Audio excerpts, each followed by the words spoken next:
আর এদিকে উপনির্বাচনের প্রচারে বাগদায় আজই সভা করবেন শুভেন্দু অধিকারী। প্রশাসনের অনুমতি না থাকায় সভার স্থান পরিবর্তন করছেন বিরোধী দলনেতা।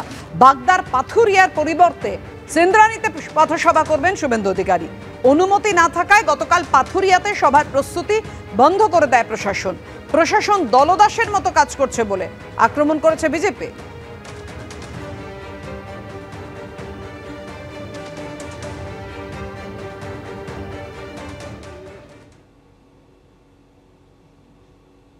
ইচ্ছাকৃতভাবে একটা স্ট্রিট কর্নারকে ওরা আগে জমা করিয়ে আমাদের 1 মিনিট আগে ওদেরটা দেখিয়ে দিয়েছে যে এরা করেছে, ওখানে দেওয়া যায়। এটা টোটাল পুলিশ প্রশাসন এবং তৃণমূল মানে পুলিশ মানে তৃণমূল, তারা দুজন মিলেমিশে একাকার হয়ে, যেহেতু শুভেন্দু অধিকারী আসছে, রাজ্যের এলওপি, বিধানসভার এলওপি, তার জন্য ও ভয়তে তার পারমিশনটা ক্যান্সেল করে দিয়েছে ইচ্ছাকৃতভাবে। শুভেন্দু অধিকারী কেন, আরো বড় নেতাদের নিয়ে আসুক না দিল্লি থেকে, আমাদের কিছু যায় আসে। যেখানে অনুমোদন পেয়েছে সেই জায়গায় তারা আজকে সভা করছে শুভেন্দু অধিকারী। ওই আমরা তো সেখানে আটকাইনি। অথচ রাজনৈতিক বাজার গরম করবার জন্য নানা রকম কথা বলা।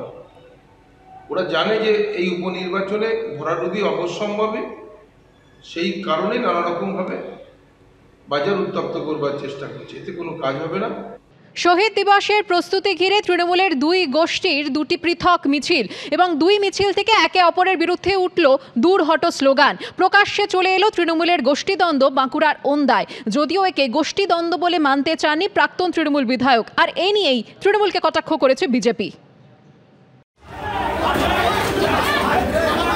5 মিনিটের ব্যবধানে তৃণমূলের জোড়া মিছিল,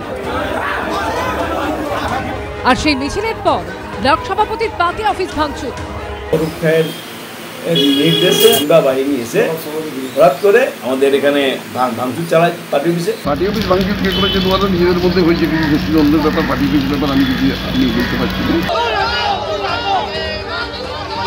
উপলক্ষ 21শে জুলাইয়ের প্রস্তুতি, সেই প্রস্তুতি ঘিরেই একদিকে মিছিল করলেন প্রাক্তন তৃণমূল বিধায়ক, অন্যদিকে আলাদা মিছিল করলেন ব্লক তৃণমূল সভাপতি।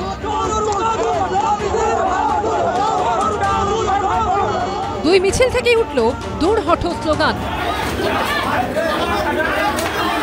মিছিলের শেষে বাঁধল ধুমধুমার।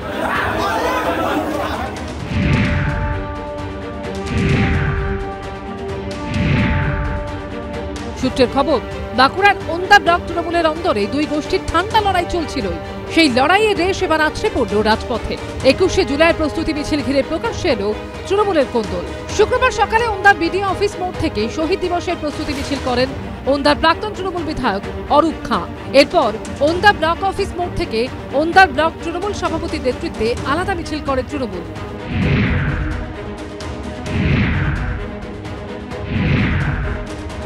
আমাকে রাজ্য নেতৃত্ব কালকে বললেন যে অরূপ খাঁকে আপনি ডেকে নেবেন মিটিংয়ে, আমরা একসাথেই মিটিংটা করবেন। আমি কাল রাত্রিতে অরূপ দাকে বললাম, দাদা আসুন একসাথে মিছিলটা করি, কোনো অন্য মিছিল না হয়, এটা একটা খারাপ বার্তা পৌঁছে। উনি বললেন ঠিক আছে আমরা একসাথে মিছিল করবো। তারপর উনি কেন মিছিল করলেন আমার জানা নেই, যদি করেছেন সেটা আমি জেলা এবং রাজ্যকে বলবো। তৃণমূলের গোষ্ঠীদ্বন্দ্ব না, গোষ্ঠীদ্বন্দ্ব বলে মানতে রাজি না আমি। তাহলে দুটো আলাদা মিছিল কেন? তার পারফরম্যান্স উত্তর দেব, সেটা তো সেটা তারা করেছে, করতে পারে। একই জায়গায় দুটো মিছিল করতে তো কোনো অসুবিধা নেই। এই নিয়ে তৃণমূলকে কটাক্ষ করেছে বিজেপি। যে ঘটনা ঘটলো আজকে এবং ঘটছে, সেটা হচ্ছে ভাগ বাটোয়ারার ঘটনা। কে কত বেশি ভাগ পাবে, কে কত বেশি ক্ষমতা জাহির করবে, কে পঞ্চায়েত লুটবে, কে পঞ্চায়েত সমিতি, অরূপ খাঁ তার ভাইপো বিডিও সমেত পঞ্চায়েত সমিতি লুটবে, এই ধরনের ওদের কন্টেস্ট চলছে। বাঁকুড়ার ওন্দা পঞ্চায়েত সমিতির সভাপতি অভিরূপ খাঁর উদ্যোগে বুধবার 21শে জুলাই প্রস্তুতি বৈঠকের আয়োজন করা হয়। সেই বৈঠকে গড় হাজির ছিলেন উত্তম বিট। আবার বৃহস্পতিবার তৃণমূলের ওন্দা ব্লকের সভাপতির নেতৃত্বে প্রস্তুতি বৈঠক আয়োজন করা হয়, যেখানে উপস্থিত ছিলেন না তৃণমূলের পঞ্চায়েত সমিতির সভাপতি। সেই কোন্দল দেখা গেল শুক্রবারও। পৌনেন্দু সিংহর রিপোর্ট, এবিপি আনন্দ, বাঁকুড়া।